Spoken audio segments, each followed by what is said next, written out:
Hi friends, NCERT science class 9 की इस video में आपका स्वागत है। फ्रेंड्स, इस वीडियो में हम चैप्टर 8 मोशन यानी गति से रिलेटेड कुछ इंपॉर्टेंट न्यूमेरिकल प्रॉब्लम्स को सॉल्व करेंगे। फ्रेंड्स, इस वीडियो में टॉप 10 न्यूमेरिकल प्रॉब्लम्स को हम सॉल्व करके देखेंगे कि न्यूमेरिकल प्रॉब्लम को कैसे हैंडल किया जाता है। तो आइए इस वीडियो में हम न्यूमेरिकल प्रॉब्लम को हैंडल करना सीख लेते हैं। अब आइए इस प्रॉब्लम को हम सॉल्व करते हैं। देखिए, सबसे पहली बात कि किसी भी न्यूमेरिकल को सॉल्व करने से पहले हमें बस इतना सोचना है कि जो क्वेश्चन दिया हुआ है वह वेरी सिंपल है। अगर हम ऐसा सोच लेते हैं कि क्वेश्चन वेरी सिंपल है तो हम आधा क्वेश्चन को तभी बना चुके होते हैं। इसीलिए कोई भी क्वेश्चन को देखकर हमें उससे कॉम्प्लिकेटेड नहीं समझना है, बस इतना ही समझना है कि क्वेश्चन जो है वो वेरी सिंपल है। दूसरा स्टेप क्या करना है कि क्वेश्चन में एक एक अक्षर हमें ध्यान से पढ़ना है और पढ़ने के बाद क्वेश्चन से सिर्फ हमें दो ही चीज निकालना है। पहला ये कि क्वेश्चन में क्या क्या चीज दिया हुआ है और दूसरा ये कि हमें क्या निकालना है, क्या ज्ञात करना है। बस इतना सा हमको लेना है क्वेश्चन से, बाद बाकी क्वेश्चन से हमारा कोई मतलब नहीं। तो देखिए, आइए देखते हैं कि क्वेश्चन में हमारा क्या दिया हुआ है और क्या निकालना है। एक किसान 10 मीटर की भुजा वाले एक वर्गाकार खेत की सीमा पर 40 सेकंड में एक चक्कर लगाता है। एक किसान का खेत है जो कि वर्गाकार है और उसकी भुजा जो है वह 10 मीटर है। तो ये किसान जो है ये एक चक्कर लगाने में इसको 40 सेकंड का टाइम लग जाता है। तो क्वेश्चन में पूछा गया है कि अगर किसान 2 मिनट 20 सेकंड तक चक्कर लगाता रहे तो उसका विस्थापन क्या होगा। बस इतना हमें निकालना है, यानी विस्थापन निकालना है। तो सबसे पहले हमें क्या करना है कि विस्थापन निकालने से पहले हम निकालते हैं कि 2 मिनट 20 सेकंड में वह कितनी बार चक्कर लगाता है, यानी कुल चक्करों की संख्या हम निकालेंगे। ये कैसे निकालेंगे? तो टोटल टाइम जो है, जितने समय तक वह चक्कर लगाता है वह है 2 मिनट 20 सेकंड। तो 2 मिनट 20 सेकंड को भागा दे देंगे एक चक्कर लगाने में जो टाइम लगता है, यानी 2 मिनट 20 सेकंड को हम 40 सेकंड से भागा दे देंगे। तो 2 मिनट 20 सेकंड यानी कितना हुआ? 140 सेकंड। तो यानी 140 सेकंड को जब हम 40 सेकंड से भागा दे देते हैं तो हमारा रिजल्टेंट वैल्यू जो आता है वो आता है 3.5। यानी हम कह सकते हैं कि उस टाइम में किसान कितनी चक्कर लगाता है? 3.5, यानी 3.5 चक्कर वह किसान लगाता है। 3.5 चक्कर लगाने का मतलब ये हुआ कि वह किसान जो है 3 चक्कर पूरा लगाता है, फिर 3 चक्कर लगाने के बाद हाफ चक्कर लगाता है, आधा चक्कर लगाता है। तो यहां तक तो हमने निकाल लिया कि किसान जो है कुल 3.5 चक्कर लगाता है। अब हमें निकालना है कि किसान का विस्थापन क्या होगा। अब आइए विस्थापन को निकालते हैं। ABCD एक वर्गाकार खेत है। अब इस खेत के चारों ओर किसान चक्कर लगाएगा। मान लेते हैं कि किसान A बिंदु से चलना शुरू करता है, ABCD और फिर A तक पहुंचता है। अगर ऐसा करता है तो वह एक चक्कर लगाता है। तो इस प्रकार वह 3 चक्कर पूरा पूरा लगाएगा। तो 3 चक्कर लगाने के बाद हम क्या देखते हैं कि वह A बिंदु से ही शुरू किया था और A तक ही पहुंचा। लेकिन इस क्वेश्चन में हमने क्या देखा कि किसान जो है वह 3.5 चक्कर लगाता है, यानी अब आधा चक्कर वह और लगाएगा, यानी A से B होते हुए C तक पहुंचेगा और जैसे ही C तक वह पहुंचता है उसका टाइम ऑफ हो जाता है। तो इस क्वेश्चन में हमें क्या निकालना है? इसमें हमें निकालना है विस्थापन। विस्थापन क्या है? विस्थापन ये नहीं है कि वो कितनी दूरी तय की, बल्कि विस्थापन ये है कि वह कहां से चलना शुरू किया था और कहां पहुंचा। इन दोनों बिंदुओं के बीच का जो सरल रेखीय दूरी है, यानी स्ट्रेट लाइन डिस्टेंस जो है, वही है विस्थापन। तो विस्थापन निकालने के लिए हमें क्या करना होगा ना, सिंपली AC का मान कैलकुलेट कर देना है, वही हमारा आंसर होगा। तो AC जो होगा वही विस्थापन होगा। तो ये वो जो वर्ग है, वर्ग की भुजा 10 मीटर दिया हुआ है। तो AC जो है ये डायगोनल है स्क्वायर का, तो इसका जो डायगोनल है AC वो कितना होगा? 10√2 मीटर। तो इसका जो आंसर होगा इस क्वेश्चन का कि विस्थापन कितना होगा ना, वो होगा 10√2 मीटर। बस ये है हमारा इस क्वेश्चन का आंसर। चलिए अगला क्वेश्चन देखते हैं। एक वस्तु 16 मीटर की दूरी 4 सेकंड में तय करती है तथा पुनः 16 मीटर की दूरी 2 सेकंड में तय करती है। वस्तु की औसत चाल क्या होगी? क्वेश्चन में दिया हुआ है कि एक वस्तु है वह पहले 16 मीटर की जो दूरी है वह 4 सेकंड में तय करती है, फिर अगला 16 मीटर की जो दूरी है उसे 2 सेकंड में तय करती है। तो इस वस्तु का औसत चाल क्या होगा, ये हमें कैलकुलेट करना है।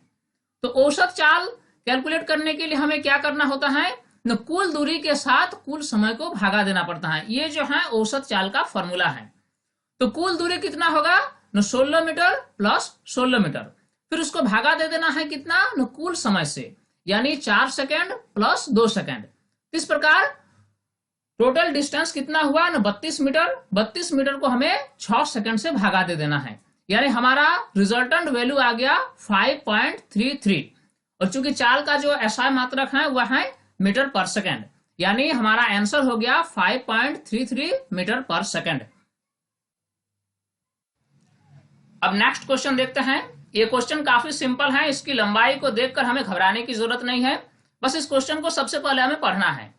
यात्रा शुरू होते समय कार का ऑडोमीटर 2000 किलोमीटर प्रदर्शित करता है और यात्रा समाप्ति पर 2400 किलोमीटर प्रदर्शित करता है। यदि इस यात्रा में 8 घंटे लगते हैं तो कार की औसत चाल को किलोमीटर प्रति घंटा और मीटर प्रति सेकंड में ज्ञात करें। तो देखिए क्वेश्चन में दिया हुआ है कि यात्रा शुरू करने से पहले कार का जो ऑडोमीटर है वो कितना बताता है, 2000 किलोमीटर, और यात्रा समाप्ति के बाद 2400 किलोमीटर बताती है। यानी कुल कितनी दूरी तय की गई न, तय की गई दूरी जो है इसको हम कैसे निकालेंगे न, 2400 किलोमीटर में 2000 किलोमीटर हम घटा देंगे। इस प्रकार हमारी तय की गई दूरी जो है वह 400 किलोमीटर निकल गया। अब चूंकि क्वेश्चन में दिया हुआ है कि यात्रा कितने समय का है न, लगा समय जो है वह है 8 घंटे का। इस प्रकार हमने 2 चीज निकाल लिया, पहला ये कि तय की गई दूरी और लगा समय। अब इन 2 चीजों के जरिए हम औसत चाल को निकालेंगे। हमारे पास क्या है न, तय की गई दूरी 400 किलोमीटर और लगा समय 8 घंटे। अब हम औसत चाल निकालेंगे। तो औसत चाल निकालने के लिए क्या करना होगा न, कुल दूरी के साथ कुल समय को हमें भागा दे देना है, यानी 400 किलोमीटर को 8 घंटे से भागा दे देना है। इस प्रकार हमारा जो रिजल्टेंट वैल्यू आएगा वो आएगा 50 किलोमीटर प्रति घंटा। तो ये जो है औसत चाल है 50 किलोमीटर प्रति घंटा। तो हमने औसत चाल को किलोमीटर प्रति घंटा में तो निकाल लिया, अब हमें औसत चाल को मीटर प्रति सेकंड में निकालना है।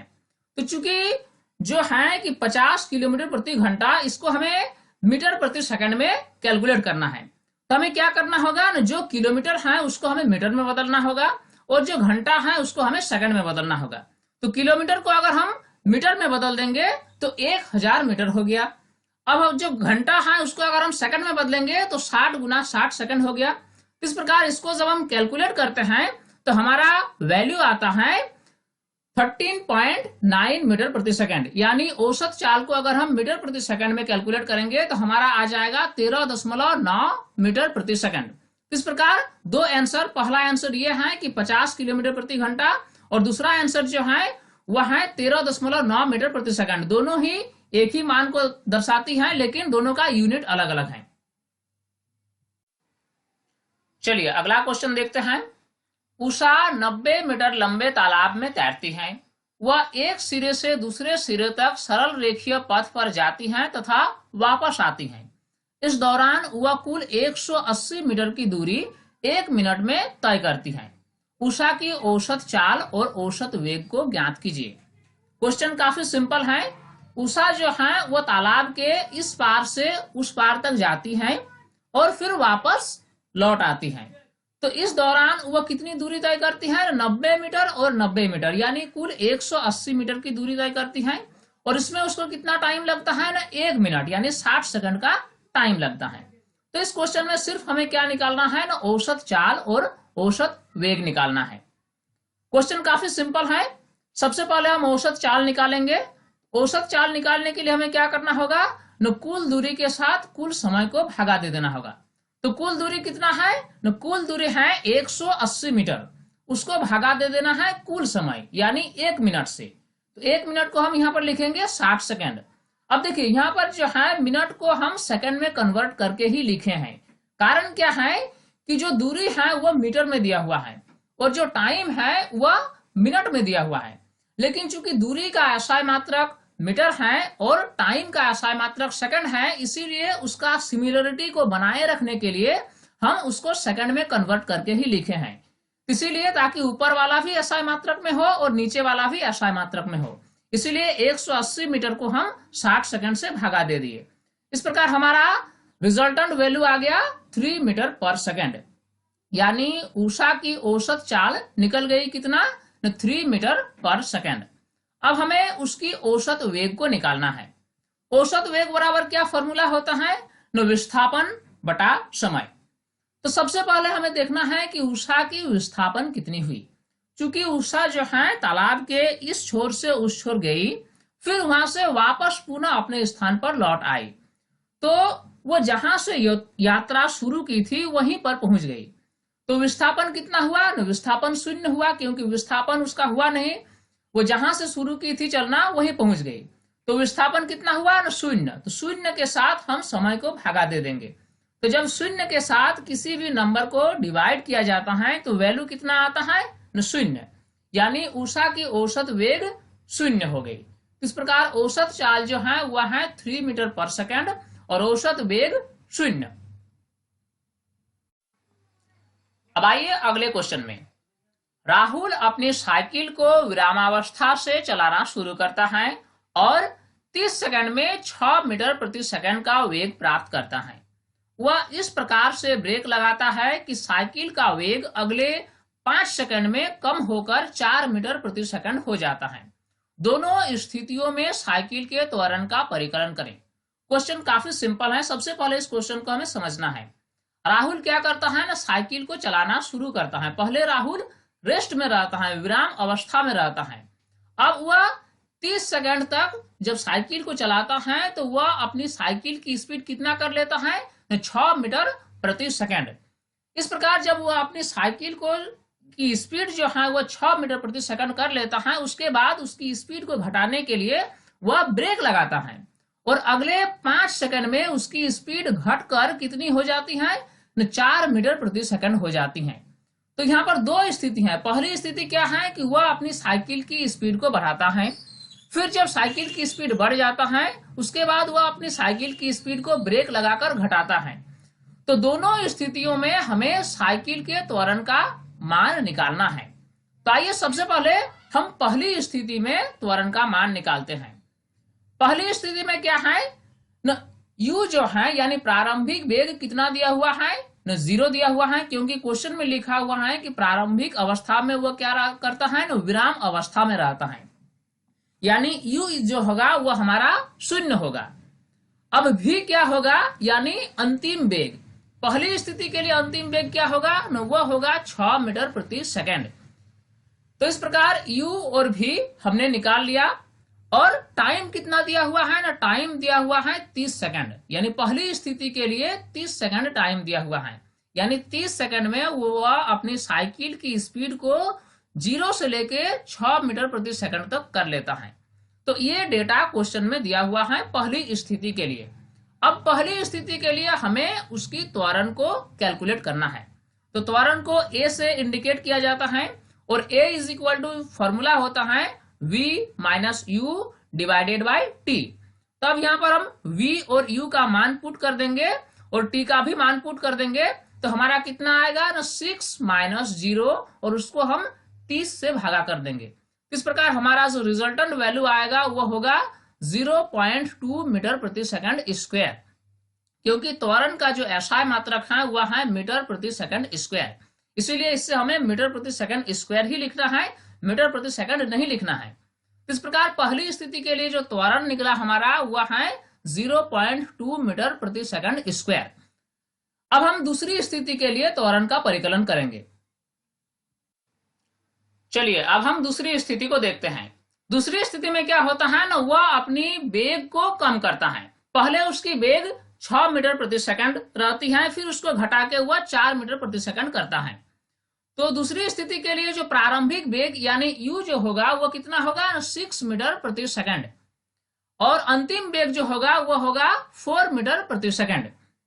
और इसमें टाइम कितना लगा ना, टाइम दिया हुआ है 5 सेकंड, यानी 5 सेकंड में वह अपनी वेग को 6 मीटर प्रति सेकंड से घटा करके 4 मीटर प्रति सेकंड करता है। तो ये दिया हुआ है डेटा दूसरी स्थिति के लिए। अब हमें दूसरी स्थिति के लिए त्वरण को कैलकुलेट करना है। तो ए कितना होगा ना, v minus u by t. तो v हमारा दिया हुआ है 4 और 4 में हम घटा देंगे 6 और उसको भगा दे देंगे टाइम यानी 5 से। इस प्रकार हमारा जो वैल्यू आएगा वो होगा -0.4 मीटर प्रति सेकंड स्क्वायर।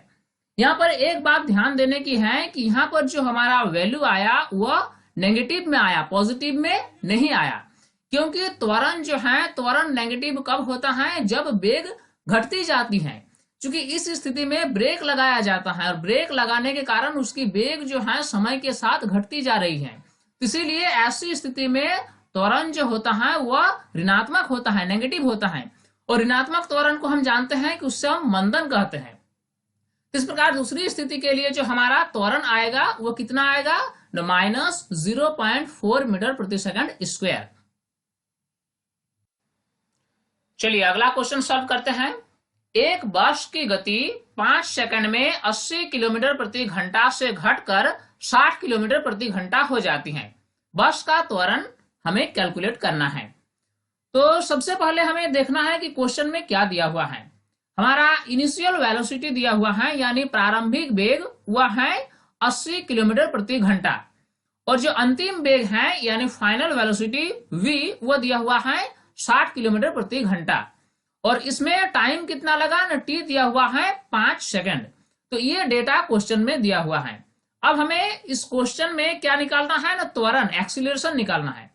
तो चूंकि क्वेश्चन को सिंपल तरीके से बनाने के लिए हमें सबसे पहले क्या करना होगा ना, सबसे पहले वेग में परिवर्तन यानी v माइनस यू को कैलकुलेट कर लेना होगा। तो v माइनस यू को कैलकुलेट करेंगे तो v का जो वैल्यू दिया हुआ है वह है 60 किलोमीटर प्रति घंटा। इसमें हम u को माइनस कर देंगे 80 किलोमीटर प्रति घंटा। इस प्रकार हमारा वैल्यू कितना आया ना, -20 किलोमीटर प्रति घंटा। ये माइनस क्यों आया? माइनस इसलिए आया क्योंकि बस का जो वेग है वह घट रहा है, यानी पहले उसका वेग अधिक था, बाद में कम हो गया, इसीलिए ये माइनस में आया। तो v माइनस यू हमने कितना कैलकुलेट कर लिया ना, -20 किलोमीटर प्रति घंटा। चूंकि क्वेश्चन में जो है टाइम जो दिया हुआ है वह सेकंड में है, इसीलिए हमें सारे यूनिट्स को एसआई सिस्टम में ही लेना है, यानी किलोमीटर को और घंटा को हमें मीटर और सेकंड में बदल के लिखना है। तो -20 किलोमीटर प्रति घंटा को हमें पहले कन्वर्ट करना होगा मीटर प्रति सेकंड में। तो -20 किलोमीटर प्रति घंटा को अगर हम मीटर प्रति सेकंड में कन्वर्ट करेंगे तो हमें क्या करना होगा ना, किलोमीटर को मीटर में बदलना होगा और घंटा को सेकंड में बदलना होगा। तो ये पहले क्वेश्चन में ही हमने बताया कि कैसे इसको कन्वर्ट करेंगे ना। उसकी जो न्यूमरेटर है उसमें हम 1000 मल्टीप्लाई कर देंगे और डिनोमिनेटर में 60 गुना 60 मल्टीप्लाई कर देंगे। इस प्रकार हमारा वैल्यू आएगा -50 divided by 9 metre per second. इस प्रकार वेग में जो परिवर्तन हुआ बस का वह कितना हुआ न, -50/9 मीटर प्रति सेकंड। अब हमें इसका त्वरण निकालना है। तो a बराबर क्या होता है ना, v minus u by t. इस प्रकार v माइनस यू का जो वैल्यू है वो हम पुट कर देंगे और t का जो वैल्यू है 5 सेकंड वो भी पुट कर देंगे। तो v माइनस यू जो है वो है -50 डिवाइडेड बाय 9 और t कहाँ है ना, t डिनोमिनेटर में है, इसीलिए डिनोमिनेटर में हमने 5 पुट कर दिया। इस प्रकार हमारा जो रिजल्टेंट वैल्यू आया वो आया -10 divided by 9 metre per second square. इस प्रकार बस का जो त्वरण है वो कितना है ना, -10 divided by 9 metre per second square. यहाँ पर एक पॉइंट इंपॉर्टेंट है कि ये जो त्वरण है ये नेगेटिव में आया। कारण क्या है कि बस की जो वेग है वह घट रही है, और जब कभी भी किसी वस्तु की वेग घटे तो त्वरण को हम नेगेटिव में एक्सप्रेस करते हैं। अगला क्वेश्चन आप देखते हैं। एक रेलगाड़ी स्टेशन से चलना प्रारंभ करती है और एक समान त्वरण के साथ चलते हुए 10 मिनट में 40 किलोमीटर प्रति घंटा की चाल प्राप्त करती है। इसका त्वरण ज्ञात करना है। एक रेलगाड़ी है जो विरामावस्था से चलना शुरू करती है और 10 मिनट चलने के बाद उसकी जो चाल है वह 40 किलोमीटर प्रति घंटा हो जाती है। तो इस रेलगाड़ी की जो त्वरण है वह त्वरण को हमें कैलकुलेट करना है। तो सबसे पहले हम देखते हैं कि क्या दिया हुआ है। टाइम दिया हुआ है t यानी 10 मिनट। अब इसको हमें सेकंड में कन्वर्ट कर लेना है 10 इंटू 60, यानी टाइम हो गया हमारा 600 सेकंड। अब दिया क्या हुआ है न, प्रारंभिक वेग यानी u दिया हुआ है 0, यानी वह जो है विरामावस्था से चलना प्रारंभ करती है, और बाद में उसकी वेलोसिटी जो है अंतिम वेग v जो है वह 40 किलोमीटर प्रति घंटा हो जाती है। तो v is equal to 40 kilometre per hour. अब इससे हमें करना क्या होगा न, मीटर पर सेकंड में कन्वर्ट करना होगा।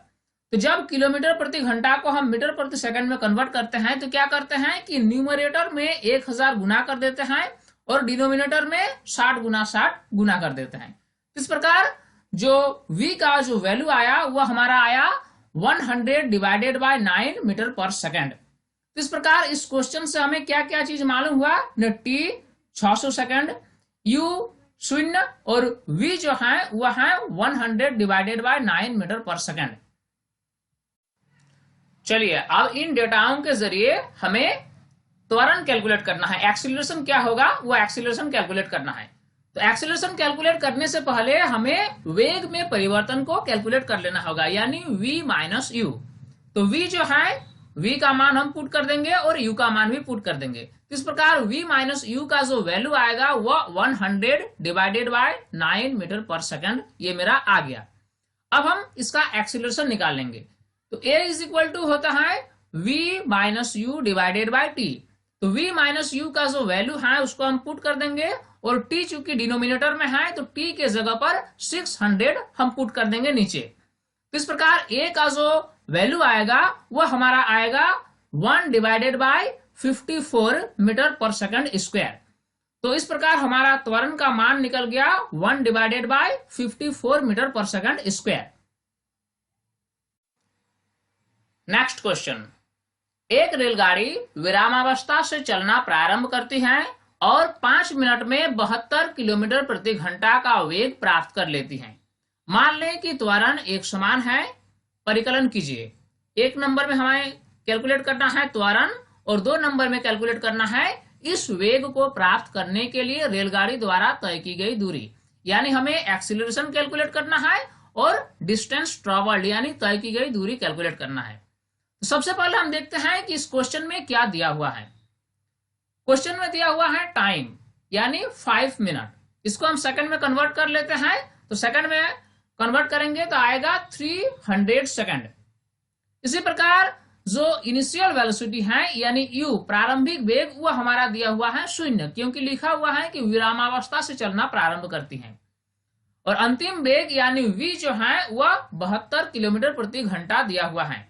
तो इसको हमें मीटर प्रति सेकंड में कन्वर्ट करना है। इसके लिए हमें 1000 डिवाइडेड बाय 60 इंटू 60 से इसको मल्टीप्लाई कर देना है, और हमारा जो वैल्यू आएगा वो आएगा 20 मीटर पर सेकंड, यानी अंतिम वेग जो है वो हमारा आया 20 मीटर प्रति सेकंड।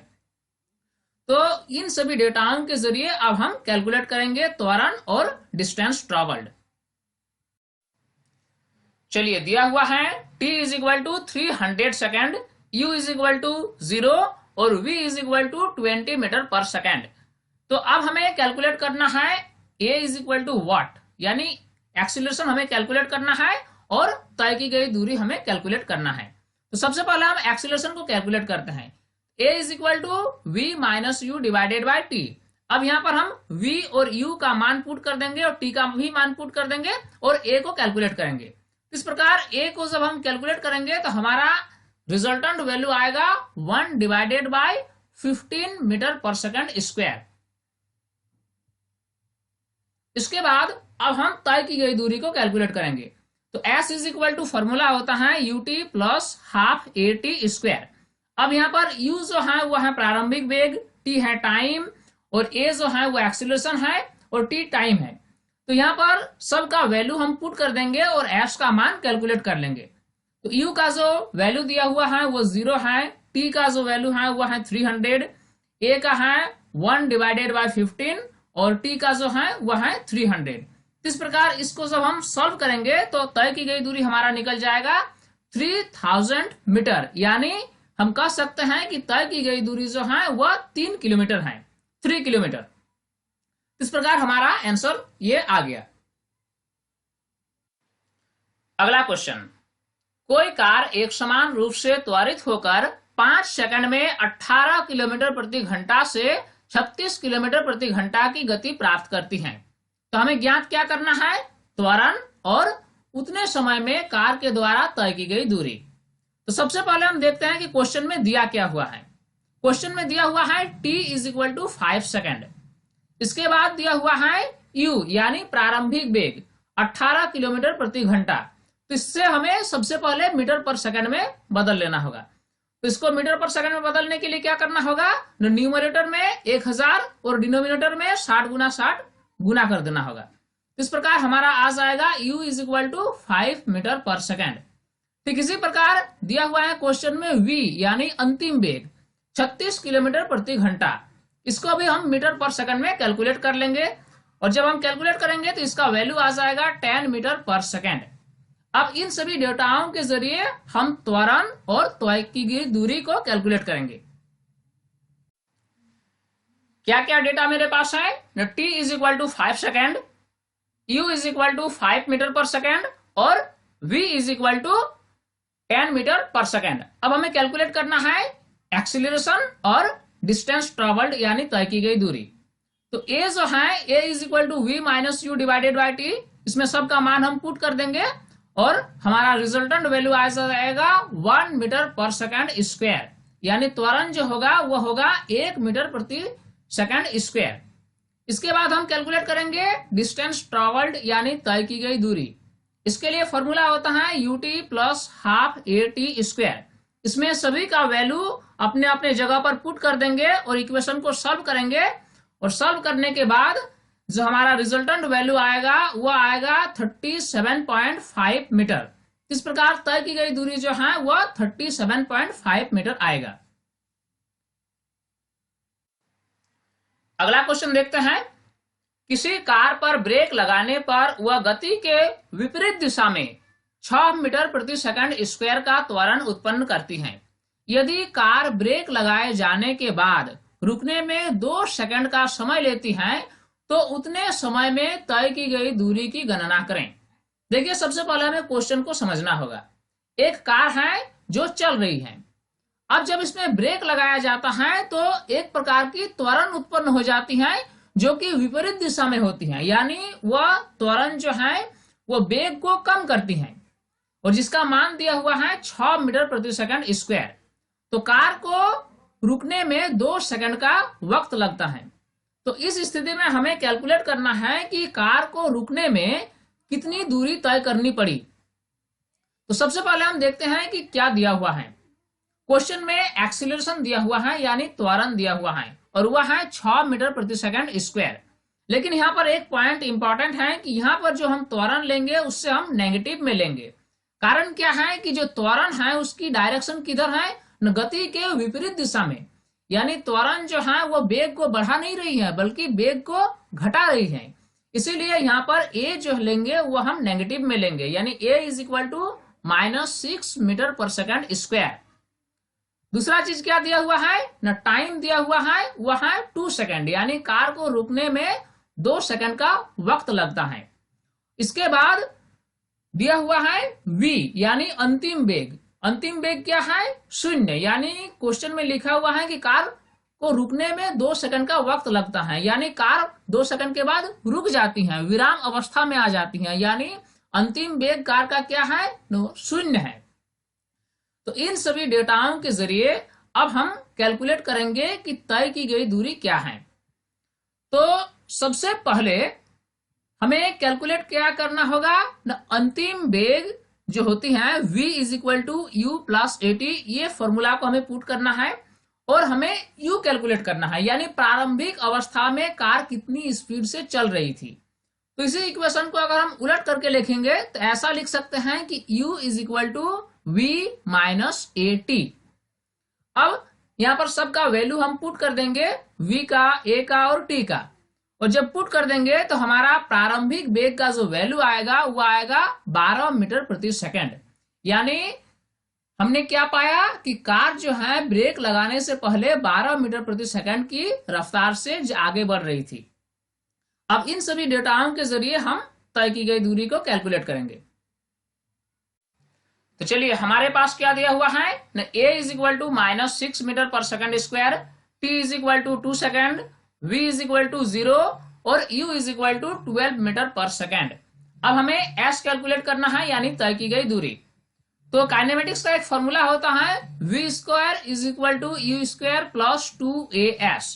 अब यहाँ पर हम सबका मान पुट कर देंगे, जो सभी मान हमारे पास हैं, और इसके बाद हम s को कैलकुलेट करेंगे। v का भी मान पुट कर दिए, u का भी मान पुट कर दिए और a यानी त्वरण का भी मान पुट कर दिए। अब जब हम इस इक्वेशन को सॉल्व करेंगे, सॉल्व करने के बाद s is equal to 12 metre हमारा आ जाएगा। इस प्रकार तय की गई दूरी का मान हमारा कितना निकला न, 12 मीटर। तो कार जो है कितनी दूरी तय करेगी, 12 मीटर। तो फ्रेंड्स उम्मीद करता हूं इस तरह के न्यूमेरिकल प्रॉब्लम को आप खुद हैंडल कर लेंगे। इसीलिए एक क्वेश्चन आपके लिए। इस क्वेश्चन में बताया जा रहा है कोई बस विरामावस्था से चलना प्रारंभ करती है तथा 2 मिनट तक 0.1 मीटर प्रति सेकंड स्क्वायर के एक समान त्वरण से चलती हैं। परिकलन कीजिए प्राप्त की गई चाल और तय की गई दूरी। फ्रेंड्स इस क्वेश्चन का आंसर इस वीडियो के कमेंट सेक्शन में जरूर डालें, और हमारे YouTube चैनल साइंस प्लेटफॉर्म में आपके लिए बहुत अच्छे अच्छे वीडियोस डाले हुए हैं। तो आप आइए हमारे चैनल पर उन वीडियो को देखें और इसका फायदा लें। फ्रेंड्स तब तक के लिए बाय।